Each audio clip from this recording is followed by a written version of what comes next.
Hi friends, welcome back to our channel PSR. Good morning friends ఈ వీడియోలో మనం చెన్నై కోయంబేడు మార్కెట్లో ఈరోజు టమాటా ధరలు ఎంత పడుతున్నాయో తెలుసుకుందాము. ఇక్కడ 15 కేజీల బాక్సులు ఉంటాయి, అలాగే 30 కేజీల బాక్సులు కూడా ఉంటాయి. ఇంకా ధరలు చూసుకుంటే 15 కేజీల బాక్స్ వచ్చేసి 50 రూపాయల నుంచి 400 రూపాయల దాకా అయితే టాప్ ధర అయితే వెళ్తుంది. 50 రూపీస్ టు 400 రూపీస్ దాకా వెళ్తుంది టాప్ ధర చెన్నై కోయంబేడు మార్కెట్లో. అలాగే ఇంకా 30 కేజీల బాక్స్ విషయానికి వస్తే 150 రూపాయల నుంచి 750 రూపాయల దాకా అయితే కొనసాగుతుంది టాప్ ధర. 150 రూపీస్ టు 750 రూపీస్ దాకా అయితే పలుకుతుంది చెన్నై కోయంబేడు మార్కెట్లో 30 కేజీల box.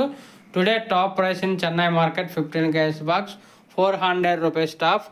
30 KG box 150 rupees to 750 rupees. ఇది ఈరోజు చెన్నై కోయంబేడు మార్కెట్లో టమాటా ధరలు. ఒక ఫ్రెండ్స్ వీడియో వస్తే లైక్ చేయండి, షేర్ చేయండి, కామెంట్ పెట్టండి. అలాగే మన ఛానల్ కంటిన్యూగా ఫాలో అవ్వండి. Thank you for watching.